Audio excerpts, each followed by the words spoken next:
Hello, everyone, and welcome to day two of our Wine.com Day webinar series. For those of you who are stewardship members and were able to join us yesterday, welcome back. For those of you who are just joining for your first webinar this week, we have a really exciting webinar for you. We still have a few folks trickling in, so we will give them one more minute and then we will kick off.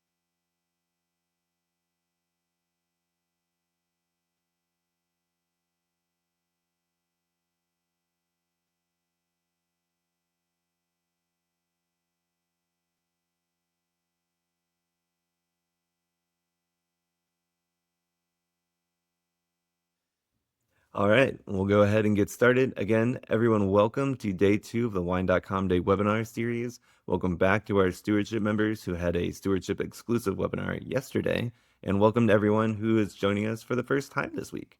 We are really excited to kick off this webinar with Winebow, one of our longtime partners here at Wine.com. They are a supplier partner that have an incredible portfolio of producers, and we are really excited to walk through them with Giulio Bertozzi today, and to highlight specifically three of their winery partners.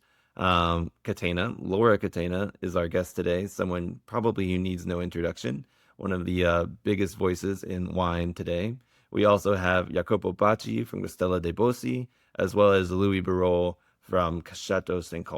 And they were all really great interviews. I had actually been personally wanting to talk to Laura Catena for years, so that was kind of a wine dream come true. But overall, they were all really interesting, and I love to learn all about their wines, and I hope you do too. So without further introduction, here is Giulio Bertozzi and then our three producer partners. Hi, Giulio. Thanks so much for joining the Wine.com Day webinar. Hey, Billy. Thanks for having me here. Excited to be part of Wine.com Day. No, and we're excited to share more about the Winebow portfolio. You guys have been a great partner for us for years, and we have a couple, or actually three, really exciting guests today from producers from around the world. So before we get into those, do you want to share a little bit about Winebow and your guys' philosophy around the great portfolio you've built? Yeah, absolutely. I mean, look, Winebow, we have a simple mission at Winebow, which is really to inspire passion for fine wine. And we believe that, and the way you do this is to understand the people, the places, and the traditions behind these wines. And that's where consumers feel like the wines are more rewarding. So Winebow's been around for 45 years. And for the past 45 years, we've been discovering and representing wineries from all over the world. We import about 150 producers across most of the world's great wine regions, primarily Europe, South America, Australia, New Zealand, and the US. But it's not really the size of the portfolio that in my opinion, makes Winebow special. It's really how we build a portfolio, and we really try to select producers that have a sense of place, a commitment to quality, and really a story worth sharing. The majority of wineries that you'll be introducing today from the Winebow portfolio, these are family owned for generations. They've been our partners for decades, and that's exactly the type of wineries and the profile that we're looking for. So in essence, when you look at Winebow, our ethos is more around it's really about Winebow being curators and facilitators and storytellers of cultural experiences, one great bottle at a time. And that means working with wineries that can share their history, their traditions, and people behind the wines. We know the American consumer has endless choices, but Winebow's belief is that American wine consumers are also very unique in that they're incredibly curious and thirsty for knowledge and stories around the wines. So this is what we do is we have a presence all over the U.S. and we present, our wines, and we find that the most successful connections we make with people is when we become storytellers, and we talk about the stories of our producers, and ultimately that's what Winebow does best, and that's what makes me excited about being part of this company. Yeah, fantastic. And I think of everybody who's out there in the US as wine drinkers, we have some of the most curious listening right now because our viewers are tuning in just to hear more from these producers. And I will say that that passion for place, for history, and just for winemaking really comes through in the three producers we're going to talk to today. So it's really fun to see because they're all from slightly different generations of winemakers, and it's really fun to see that passion kind of come through across different regions throughout the world. Absolutely. So with that, let's move on to our first interview here. We have Louis Barruol from Château St. This was the first interview that I did out of these three, and it was really exciting. Do you have any other notes before we dive in about Château St. As a winery? Look, I will say Louis Barruol, and I know I'm mispronouncing it slightly because I was with a French colleague of mine last night, and she was tutoring me on how to say Louis Barruol. So I'm going to say Louis Barruol once, but I'll call him Louis moving forward. And look, he's an amazing partner. Chateau de St. is an amazing partner for Winebow. And simply because he really represents what we love about our partners. He's one of Rhone's Valley's most respected winemakers, and he's really responsible for putting Gigondas on the world wine map. I think the history of the winery is just so unique. It's an estate that's been in the family since 1490, so over 500 years old. And so Louis' 14th generation. And what he's done, I think, a little different. He's definitely about the tradition and holding what's been done over the centuries, but he's also elevating these regions and Gigondas specifically into making this like a really well-known wine region around the world. Something very interesting about the winery too is that wine has been produced there since Roman times. So you can actually find ancient fermentation vats that are carved into limestone that still exist beneath the chateau. So great. Well, without further ado, here is Louis Barrault from Chateau St. Hi, Louis. Thanks so much for joining the Wine.com Day webinar. Hi, Billy. Thanks for welcoming me today. Yeah, we're really excited to share more about your wines and Chateau St. with the world. So first question, we'll jump right in. Where are you located and what varieties do you work with? And if you could share a little background on yourself as well. Yeah, Château de St is located in Gigondas, very nice historical village in the southern Rhône, on its terroir of limestone at the foot of the beautiful Dentelle de Montmiral, our mountains. Yeah, this is where I operate since 1992 when I took over this domain from my family. It's a historical domain in the family since 1490, and it was originally built on a Roman villa. Yeah, so about me, I took over in 92 when I was 23 years old. And my only mentor after my university studies was my father. So basically, I learned my job with my father for 15 years.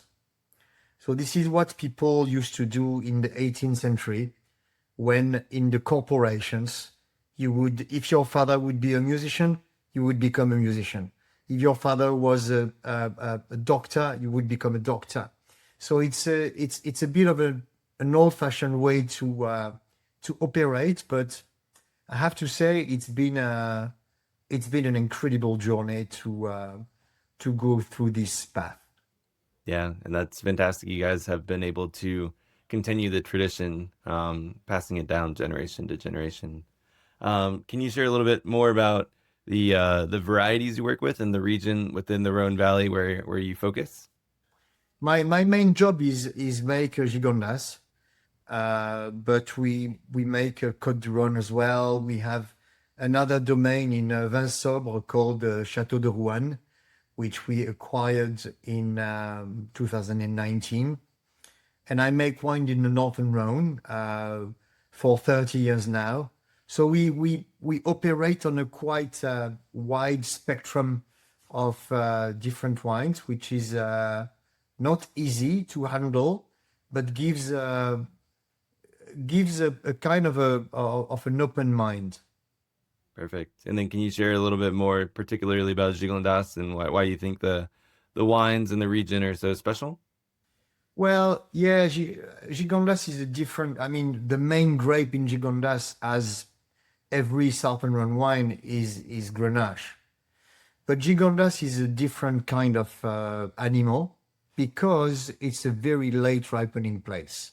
We have this cold influence because of the mountains, because of the northwest exposition, and because of the altitude, because we grow vineyards between 250 and 400 meters of altitude. So we are just 15 k's away from Châteauneuf-du-Pape, but if you taste the wine side by side, it's very, very different indeed.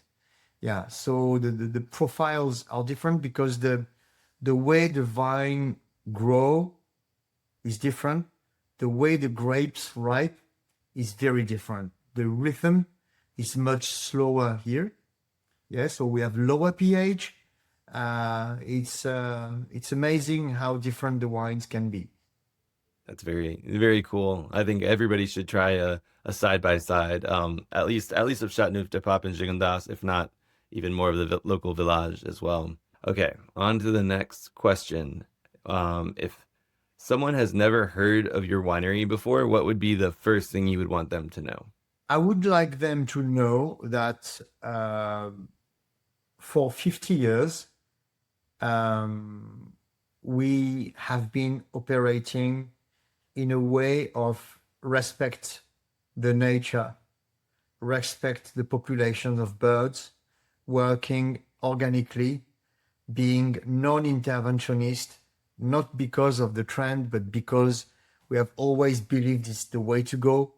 I would like them to know that we are a full bunches winery, indigenous yeast winery, a non-filtration winery, and all that guides you to a result which might be quite close to the idea of truth. Yeah, a real sense of place and clarity of the varieties that you work with. Awesome. Let's talk about recent vintages. Can you share a little bit about the quality and character of the vintages that are of the wines that are currently on the market and available for purchase? Maybe the last couple. Yeah, it's a bit strange because 24 has been a relatively difficult vintage for many regions in France. But for us, the last glorious vintage is 24. It's been the best wine since 2016, which was one of the iconic vintages of the last 30, 40 years. Yeah, I mean, people should watch for 24 when it becomes available on the market because they are really, really tremendous wines. Before that, we had 16, which was amazing, but that might be a little bit more difficult to find nowadays. But 23 is a nice vintage which develops a lot of floral on the nose. 22 is a classic. 21 is fresh. 19 was a very good vintage.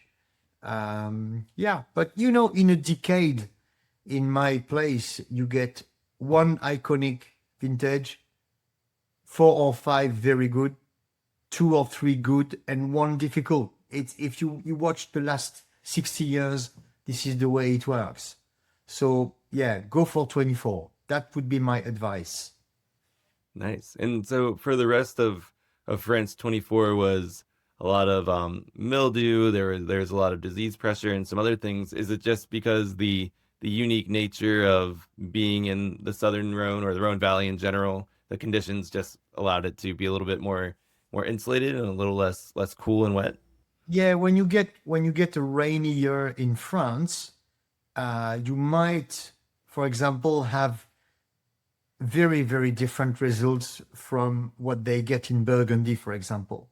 Because we are in a Mediterranean climate, we handle the rain so much better because we have the wind, we have the heat, it's a dry climate. So we recover from rains super well. And yeah, in such a year, the different the difference in quality can be very, very big. This already happened in the past with the vintages 91, vintage 97. I mean, when you benefit of this climate, a vintage can really turn into something quite exceptional. Yeah. And even the difference in 24 between the Northern Rhône and the Southern Rhône is quite big. It was a more successful vintage for the South in 24, without a doubt. Wow, good to know. All right, everybody take note. All right, next question here is there, and this is actually, you could take this whichever way you would like. Your portfolio has a range of wines. If you were to have somebody start, get an introduction to Château St, where would you have them start? And is there a wine in your portfolio that you think is overshadowed maybe by some others that you think more people should know about and try? No, I think there's a wine for every people and there's a wine for every occasion. And it's every time a different wine. But if people want to begin with us with something relatively simple and then go ahead, you begin with our Syrah Côte d'Rhône, because the Syrah Côte d'Rhône Saint-Côme is an incredible value for money. One. Second, it was described one day by a journalist, I don't remember who. He had this really nice word. He said, this wine is wonderfully uncomplicated. And this is exactly what it is. You know, when a wine is so nice, but doesn't require a lot of thinking.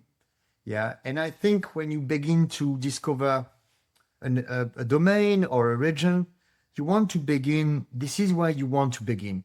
You want something super well made, simple, made by a good grower, and it's a great introduction for the rest of the wine. This is why at Saint-Côme, yes, we are known to make those Lieu-dit, Gigondas, and those really nice wines, but trust me, we dedicate as much energy and resources and time to the more simple wines, because this is where young people, new consumers, this is where they begin. And we want them to have a great experience, even with the first experience. Yeah, it's very important. So this wine is a pure Syrah, which is quite rare for a Southern Rhône Côte d'Rhône. Most of the Côte d'Rhônes are based on Grenache, but I liked the idea to make a pure Syrah, which is lower in alcohol, which has a flesh and can be drunk at every season. So I began that in 97, and I still operate the same. So yeah, I mean, take a bottle of the Côte d'Rhône, and it's a good door to get into the room. Louis, thank you so much for your time today and for joining the Wine.com Day webinar. Thank you very much. All right. And that was our interview with Louis Barruol from Château St.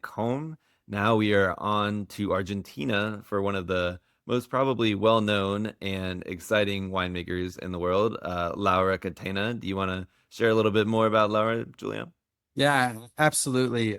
You know, Laura is one of the most exciting partners that we work with. As you just mentioned, she's one of the most influential leaders in the wine world today, and I've been working with her now for several years. And you know, she's just got a really unique background. And I don't want to go into too much detail, as I'm sure she shared some of this, but very quickly, she's a fourth generation of the Catena family. She's today the managing director of Catena Zapata and the daughter of Dr. Nicholas Catena Zapata, who's still very involved with the winery to this day.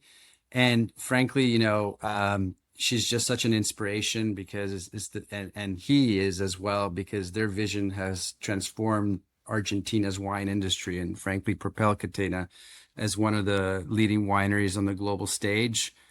It's, you know, it's things that they do through the pioneering work and high altitude vineyards that have really helped establish Argentine Malbec and Mendoza. And I think Laura's vision has, and her continued commitment has elevated Catena even higher. She has a very unique background. You know, she's Harvard and Stanford educated, and just until a few years ago, she was a emergency room doctor. She's of course now she's better known as one of the Argentina's greatest ambassadors for wine, but she really has demonstrated, you know, that Argentine wines can stand alongside the best in the world. And just recently, actually in the past 2 years, 2025 and 26, she receives a lot of accolades, and the winery receive a lot of accolades. But we're very proud of the fact that Catena Zapata received from Drinks International, that was named World's Most Admired Wine Brand in 2026 and the previous year as well. So that's a great honor, especially in consecutive years. I should also mention about Laura that she's the founder of Catena Institute of Wine, that was founded in 1995. And that research has been sort of like really critical and crucial to drive push the boundaries forward for Catena Zapata and Argentine wine. They really focus on, you know, high altitude viticulture, historical vineyards, biodiversity, and just sustainability. And some of the introductions that they've made, you know, and their innovations go well beyond Malbec, even though, you know, they're best known for their Malbec. There's so much more that they're doing, from, you know, Cabernet Sauvignon, red blends, Chardonnay, and some very distinctive white wines. One of my favorite wines from the portfolio, I have a couple of favorites. One is in the appellation collection. So these are wines that focus primarily on, you know, vineyard sites across Mendoza. There's a wine called White Clay. That's a wine that's a blend of Semillon and Chenin Blanc, which is sourced from the Luján de Cuyo region. And it's a white blend. And it's what I like about it is it really revives an Argentine white wine that has been consumed in Argentina since the early 1900s. So there's that, you know, they're bringing back some of those original traditions. And then, of course, they have some, you know, one wine that always has to be, in my opinion, mentioned is the Malbec Argentino. This is the winery's, you know, highest end Malbec, and it's their tribute to the noble Malbec grape. It was produced from the family's. It is produced from the family's old vine vineyards, and the label itself is just a beautiful representation of life, death, and rebirth of Malbec. I actually have a bottle here. And without going through in too much detail, you have these four very charismatic women who represent the journey of Malbec from the old world to the new world. And of course, the rebirth is about, you know, Catena helping the rebirth of Malbec and helping this grape variety thrive. So it's very exciting. One other thing I should mention is that through the Catena Institute of Wine, they've always engaged in new projects, and a new project which is a lot of fun is Domain EDM. Domain EDM is a low and non-alcoholic line of wines, and I think what they're doing differently here, they recognize that most people who actually consume low and non-alc wines are people who are wine drinkers. Actually, like something like 90% of people who consume non-alcoholic wines actually drink wine, but they're sort of switching in and out. So they produced a non-alcoholic wine that is really great in quality, freshness, and has these vinous attributes. And it delivers on those attributes, which is important, because I think that's what the category lacks right now. Yeah, yeah, no, and thank you for showing that bottle. Laura actually talks about that wine in particular and the label, so it's good to give a visual to everyone who will be listening and watching.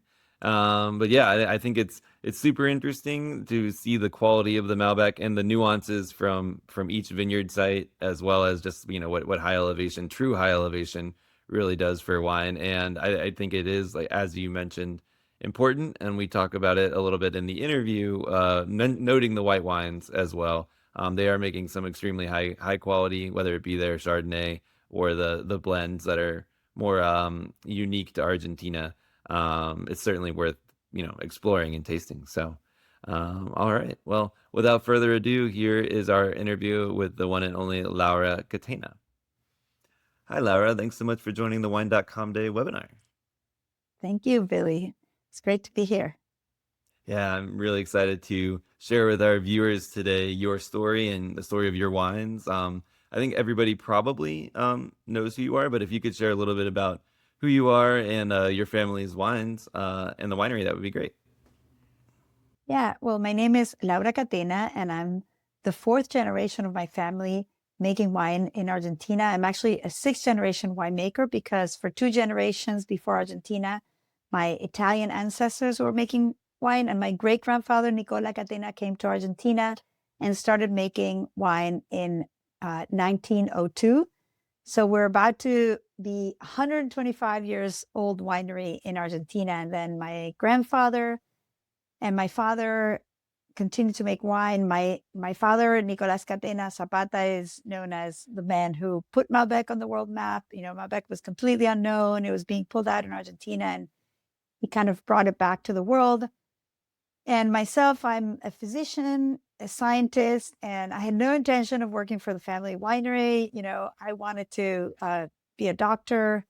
And then I fell in love with wine, mostly trying to help my dad, who was trying to, literally get people to pay attention to Argentine wine. And people didn't know anything about Argentine wine. And, I kind of felt bad for my dad. And I said, okay, Dad, I'll help you. And I was at that time already living in the US, because we had left Argentina during the military government. So I went to school in the US. I became a doctor.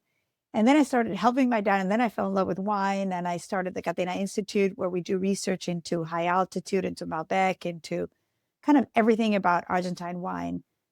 And, the last 25 years, I've been, going back and forth between the US and Argentina, California and Mendoza, making wine there, helping sell the wine. Now I'm managing director of the winery for about the last 15 years. I work with my dad and my sister. And now I'm not practicing as a physician anymore, but I'm still my family's doctor and all my friends.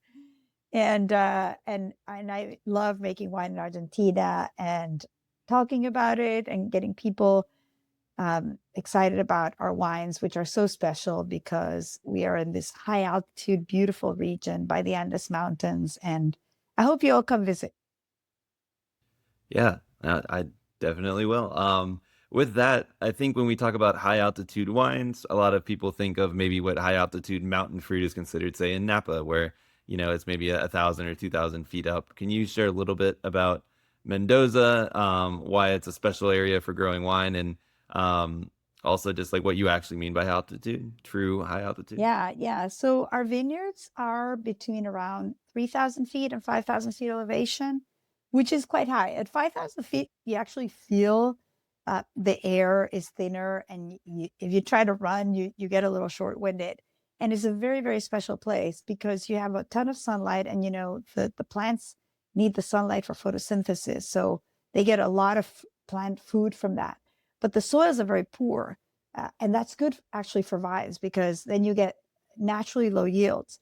And it's just the most pristine weather because it's also cool. And vines like cool climate. If it's too hot, you get just a ton of sugar, which is a ton of alcohol, and you don't get, fine tannins, complexity, beautiful aromas. So the vine does not like too much heat. It doesn't like soils that are too fertile.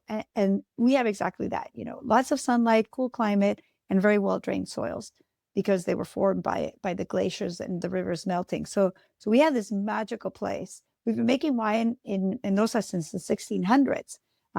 So we have this long tradition making wine. It's always been the main winemaking region in Argentina. Mendoza is the same as California, but there's some other really cool regions up and down the Andes, and we're actually exploring some of those regions. And this high altitude is just, I don't know, it's not just a great place to make wine in terms of quality. You have different flavors depending on the altitude, which is kind of interesting because you have all these cool components that you can play with and blend. But it's also a very beautiful place because you see the Andes Mountains, you see the snow. Even in the summer, you can see snow because it even snows in the vineyards. And it's just very beautiful. It's very rural. There's, not a really big city. Mendoza is a small city, which means there's no pollution. It's also very dry, which means that you don't have to apply any pesticides. We just apply a little copper sulfide, which is allowed in organic viticulture. But, we might apply it twice a year, whereas most places need 10 a year applications. And so it's really the perfect climate to make wine. And the wines show it. I think they're really well balanced. There's a lot of fruit, there's a lot of texture, and I feel very, very lucky to be part of this region. And thanks to my great grandfather from Italy, that just he came all alone to Argentina, just with this dream, to plant his vineyard by the Andes Mountain. Yeah, I've named my daughter after him, Nicola. Oh wow, that's quite Yeah. the homage. Yeah. So with that, with having such a spectacular area, can you maybe share? Let's dive in a little bit about Catena itself and the wines you make. If somebody hadn't really heard of Catena before and was just going to be Yeah. trying it for the first time, what would you want them to know, or where should they start? Yeah. So we have a wine called Catena High Mountain Vines Malbec that is a blend of different altitudes. And I think it's a great wine to start because it's just a classic Malbec. If you give a master sommelier that wine, they will tell you this is Catena Malbec.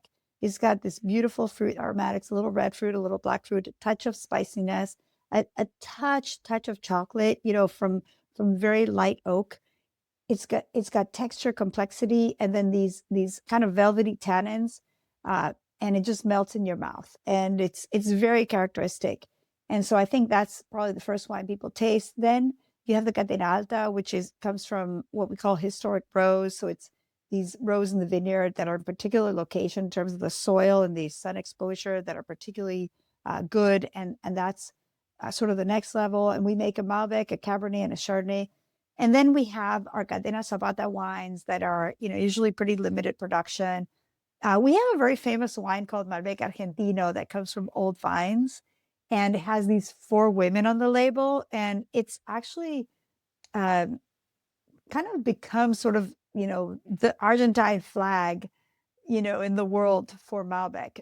It's, we sell all over the world from, Europe, Africa, Asia, all over the Americas. And there's a lot of people very obsessed with this wine because of these 4 women on the label. My sister, who has a PhD in history, she came up with telling the story of the birth of Malbec in France, to the disappearance in France after this plague called phylloxera, and then its rebirth in Argentina. And it has these 4 women on the label, and people just go crazy over this wine. And it ages really well because it's just, really rich old vine Malbec.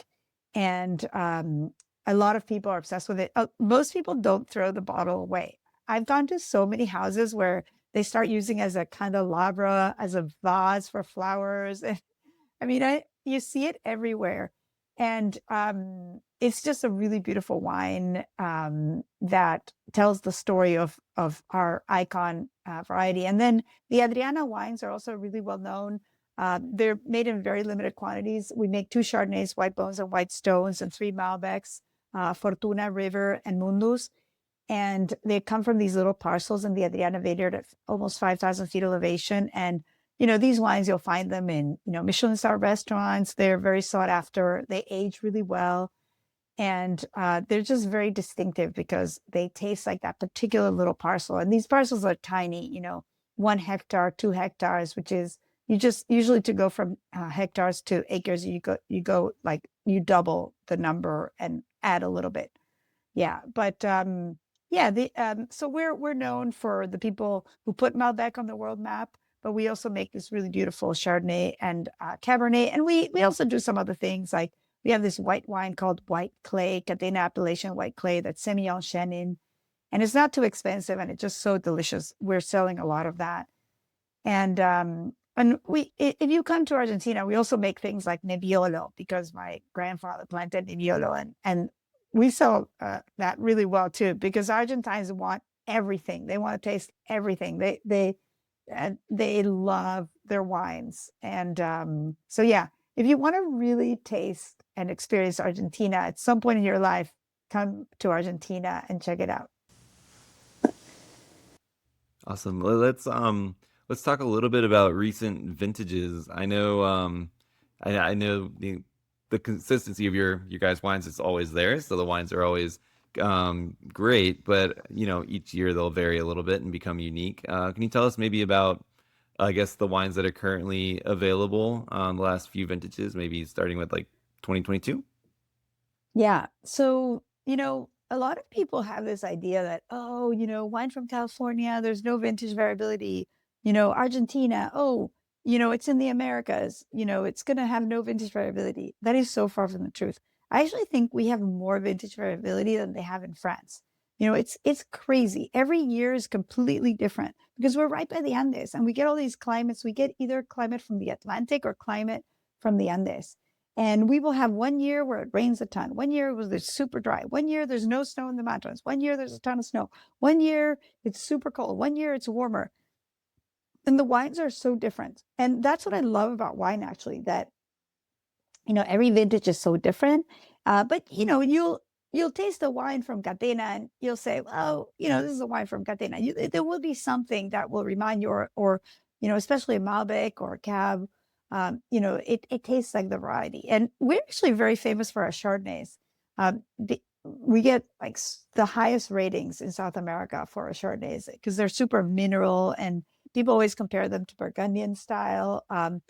And I would highly recommend that people taste that because, most people know us for Malbec, but our white wines are, I think, really extraordinary because of this cool climate in the high altitude. But back to the vintages. So vintages are very different, and I love that about wine. And for example, 22, 23, and 24, very, very different vintages. So 22 is a bit riper. So if you like a little bigger style, if you're kind of a California lover, 22 is amazing. It's a little more alcoholic. It's richer. It's a classic, slightly warm climate. Might not age as well, but it's tasting really well right now. Then 23 was a very cool vintage, very low yields. There's very little wine. And just super angular and mineral, and what people call maybe more old world, but I don't like to use old and new world because I feel like there's right now it's very mixed, like you can't even tell the difference many times. And then I would say 24 is a kind of it was a perfect vintage. It was not too hot, it was not too cold, it didn't rain too much, it rained at just the right time. So 24 is just one of those that's beautiful now. It's going to age really well. And 25 was kind of a crazy vintage because we had some frost and it was really hot and it was really cold and then it rained. Like every sort of like crazy thing happened. But in the Uco Valley, which is the high altitude valleys, it kind of doesn't matter because we have so many rocks in the soil that whether it rains or doesn't, it just drains really quickly. And whether it's cold or hot, it's never too hot because it's such high altitude. And then if it's too cold, we still have this long hang time and we get the sunlight and in the mountains. And so we never have an underripe problem. So so the one thing is, 25, some of the like if you're we don't make like, volume wines, but the volume wines from Argentina might not be as good, but our wines are very good. And if a wine's not good, we just make less of it. Like if a wine's not good, but if a vintage is a hard vintage, we're just more picky about what we bottle. We'll just make a lower production volume because we have our reputation. So we're not going to make a ton of wine from a certain region. If that year was a tough year, you just pick only the best grapes. And this is something that you'll find in most regions. You always hear like, oh, the Burgundy harvest, they harvested half the grapes.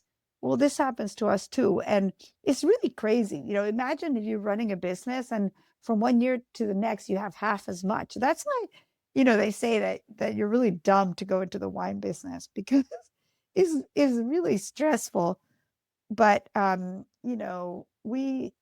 we try to do our best, and we just have a great team and really a very special place to make wine. That's the main advantage I think we have, that with this cool climate, sunlight, we don't have too many climate problems, well-drained soils, we can make really high quality wine. Fantastic. Well, I think that is a perfect place to leave it for today. So thanks so much for joining the Wine.com Day webinar, Laura. This has been great. Thank you, Billy, and good luck with these webinars. And we have a lot of really good content from the winery on YouTube and on Instagram. We have a lot of followers. Our winemaker has a lot of followers. So yeah, I hope people who love our wines follow us because we're sharing all kinds of super interesting stuff. But thank you so much for the interview.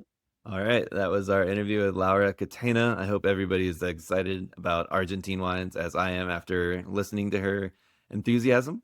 But now we are going to head back across the Atlantic Ocean and back or over to Italy. And we're going to talk about Castello di Bossi.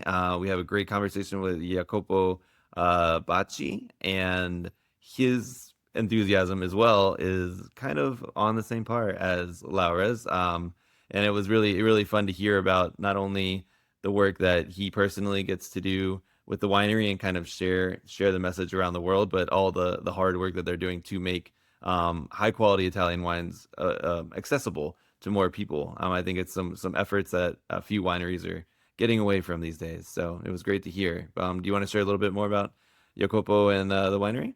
Yeah, absolutely. I mean, I think as you said, Jacopo is really a force on his own, right? He's got so much energy and enthusiasm and passion, and Castello di Bossi, which is he's one of the family owners and joined the business in 2004.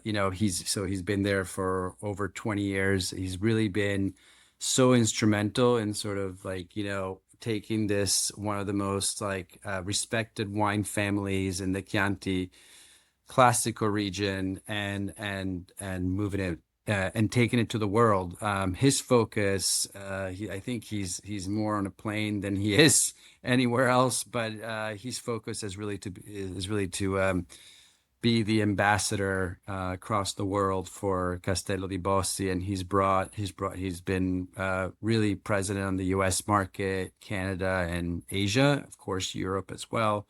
So I think Jacopo is such a huge part of the storytelling and of bringing this wine to the market.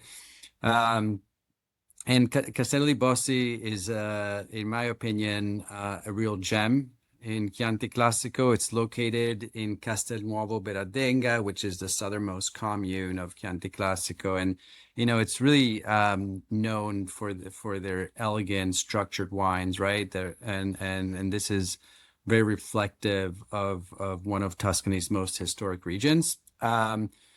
We think, when we look at their wines, I think there's just like a couple of wines that I would like to touch on. Obviously, there's the Chianti Classico, which is a great place to start when it comes to Castello di Bossi. It's 100% Sangiovese, and this is just about bright fruit, freshness, and just incredible versatility at the table. You can enjoy it with a nice plate of pasta or just a great steak. And then there's the one level up, there's the Chianti Classico Riserva Berardo, which is also 100% Sangiovese, but I think, single vineyard, and it really offers more depth and richness and elegance, which is a great way to show the potential that a Chianti can have. So I think this is those two wines should be tried. And lastly, there's a very special and unusual and unexpected wine, let's say. It's called Girolamo. And, I love this wine. I think it comes, especially coming from an estate known for Sangiovese. Girolamo is made 100% Merlot, and it's named after the estate's oldest Merlot vineyard, planted 50 years ago. So this is one of the very special wines. It's very rich, silky, and just beautifully balanced. And I think it always surprises people when we taste people on Girolamo, and frankly, in the best possible way. So I would highlight those three wines from Castello di Bossi. Perfect. Yeah. And then, like we mentioned before, just with everyone else, Jacopo kind of really elaborates further on the wines themselves. So we will hear more shortly. So without further ado, here is Jacopo Bacci from Castello di Bossi. Hi, Jacopo. Thanks so much for joining us for the Wine.com Day webinar. Thank you for your time and the chance to talk about my winery, my family, and also the product that we distribute in the United States. Really excited to share more with our customers and our viewers here about the wines that we have on the platform, specifically Castello di Bossi. Today is a large property. We have 300 hectares of vineyards, and we are in the southern part of the appellation of the Chianti Classico. Just to give you an idea, we are 1 hour south of Florence. And clearly the most important grapes is the Sangiovese, the king of Tuscany. But we have a couple of very unique vineyard of Merlot and Cabernet Sauvignon at the winery that I don't call anymore international varietal because are planted in Castello di Bossi since almost between 40 and 50 years ago. So are some of the oldest one, and from that we do our two Super Tuscan. But clearly the focus is the Sangiovese that is used to do our Chianti Classico, our single vineyard Riserva, and the Gran Selezione that are 100% Chianti Classico, all of them. Yeah, and then for the Cabernet and the Merlot, you actually, at least I know for sure, you make a single bottling of just the Merlot by itself. It's not necessarily blended with Sangiovese and Cabernet Sauvignon, right? Yes, so our Merlot is 100% Merlot. It's really a little bit untypical, if I'm using the right word. So it's not typical because we don't push the maturation a lot. We harvest the Merlot actually 2 weeks before the Sangiovese to maintain the freshness of the Tuscan terroir. So every time I open that bottle, especially in the United States, people get a little bit lost because they try to guess what it is. They recognize some flavors of the Merlot, but then this brightness and acidity put them a little bit in an unknown road, and it's fun. It's fun. It's a bottle that can age for very long, and it's always a bottles that I've been using also to fight against the bad reputation of the Merlot, saying that Merlot, yes, can be boring, but could be some of the best wine of the world. And we have example in Italy, like in France, like also in California, Australia. So Merlot can be everything and can be nothing. The Cabernet, on the other hand, is blended with Sangiovese, and we do the Corbaia. That was one of the first Super Tuscan produced. In the 1985 was released the first bottle. So it's more than 40 years. And at that time, there were only less than 15 Super Tuscan. So we have a very long background. We have a nice library at home. And sometimes we open some old bottles, and we are really proud to see also how they age. And we are also very proud that we have maintained really the recipe from the beginning. So 70% Sangiovese, 30% Cabernet Sauvignon. Clearly, in all this year, we have changed our barrel supplier, but the style of the wine is the original one. It's something that is made to be paired with our traditional dish like steak or barbecue, that is pretty similar also in some place in the United States. So every time I go and do a barbecue in the background of some friends, that is the wine, because it really fit that. It was think for that food pairing, and it still work today. It's also a great wine by itself, but you know how we are in Italy, wine and food, they always go together. Yeah, perfect. Yeah, that sounds delicious. I haven't had the opportunity to have that one in particular, and now you've really made me want to grab a bottle. Luckily, we can.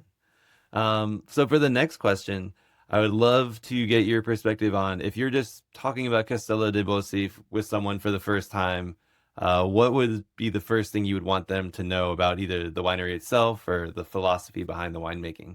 I think the philosophy is important.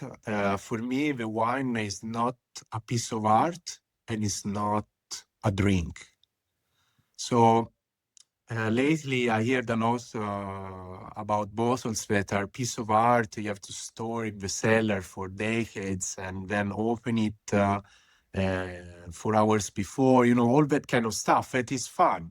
I do that. I don't wait 10 years, but I do that too. And then there are people that they are trying to pair the wine like a drinks or just alcohol. For us, wine is quality and value.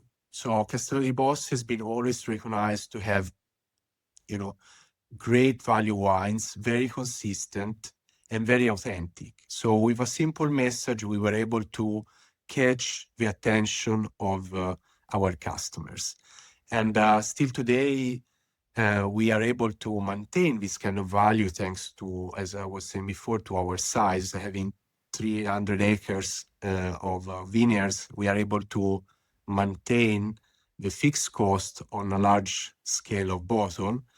And people recognize that. It's the first things that usually is the first comment when they test the wines. They say, oh, these wines are all really clear. They deliver a clear message. They definitely Italian. They definitely Sangiovese when it's Sangiovese.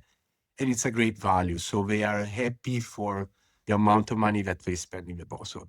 So then we can talk about the family, the history, the passion that you have to put in this business when it's family owned and family managed.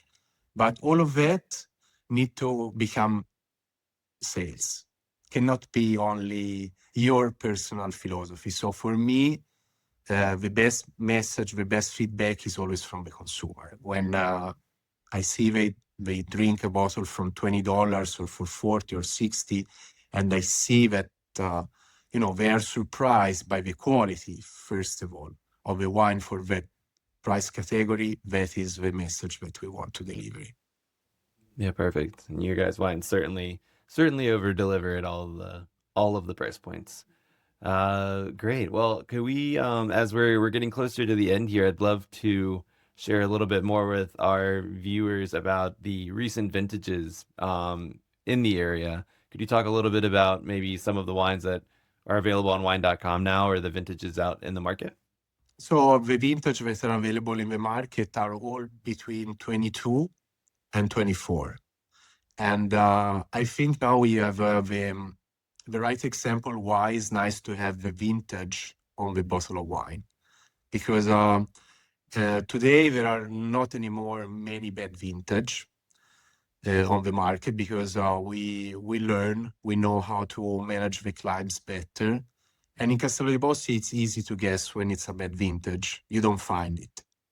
The few bad vintage that we had in the last 20 years, we sold all our production in bulk. So you don't find one of these bottles, for example, 2002 or 2014, just to give you a couple of examples. So 22, 23, 24 are different. And 22 was warm but not hot. So we had a good rain in spring, a quite dry summer, and a long autumn. So everyone that likes full body wines, they should go with that. And I think it's also a vintage that is very similar to the 21 and 20. If somebody is already, you say, if you already know that kind of style, you can, swap these three quite easily. 2023 was challenging for us because it was really rainy during the spring, and especially for us that we are organic, was really difficult to get the machine in the vineyard. And also we had the cherry on the cake, as we say, a few hailstorms in June. So the production was dropped almost 50%. And so we decided to concentrate everything on our Chianti Classico. We decided to don't do our Super Tuscan and our Reserva, not because there was not the quality, but because we didn't have enough volume. And to maintain, as I was saying, price and value, we had to sacrifice that items. But the Chianti Classico, it's amazing because, again, all the problem were in spring, and then actually we feel very sad because the autumn was actually perfect for the maturation. So we could bring home the full capacity with any problem. 2024, that I think is on the water now, and or is just released. It's different from the other two. It's personally a vintage that I like. So it's a little bit less powerful because we had a lot of cold nights during the summer, and also in autumn. We had a few showers during the summer too. So are that kind of vintage where you lose a little bit of power, but just a little bit. You don't expect to find something that is light. It's still there, but has that little bit more acidity that gives to the wine a longer finish, and you can actually get even more minerality on the finish. And so for me, that are my cup of tea. Also, if I want to age that bottles, also if I want to, again, see what is going to happen if I forget one case in the cellar. So the beauty of having these three vintage of the market is to show that something pretty easy like 2022, something very challenging like 2003 to 23, and something that was a little bit uncommon in the latest years to have a fresh vintage. They all give you different flavor profile, and you can pick the one that you like the most. You can easily detect that are made from the same people, because again, you can detect that the wood is really light in all of them. Clearly is lighter on the 2024 to maintain the balance. But again, for me, it's the beauty, the fun of having a bottle of wine, also to talk about the different vintage. Well, I think that's very well put, and a perfect place to leave it for today. So thank you so much for joining us for the Wine.com Day webinar. Thank you very much. All right, that was Jacopo Bacci from Castello di Bossi, and thank you so much, Giulio. This is the end of our webinar for today. Thank you to all the viewers who joined us today. Anything you would like to leave everyone with before we part ways?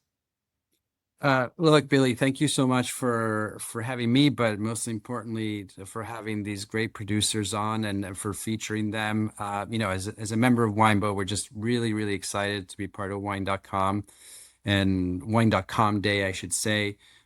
Look, we see this as an opportunity to bring these producers and these wines to the type of consumers and the people who love stories about wine and who love wine in general. So we're very grateful for this, and we look forward to seeing them as well. All right. That will do it for day 2 of our Wine.com Day webinar series. Thank you so much for joining us today. And if you joined us yesterday as well, also thank you for that. We have one more really exciting Wine.com Day webinar tomorrow with Maison Marc and Domaine. We are featuring producers like Domaine A, Ramos Pinto, and Roederer Estate. So stay tuned for sure for that. Definitely join us tomorrow if you can. And thank you again for joining today. That will conclude this webinar.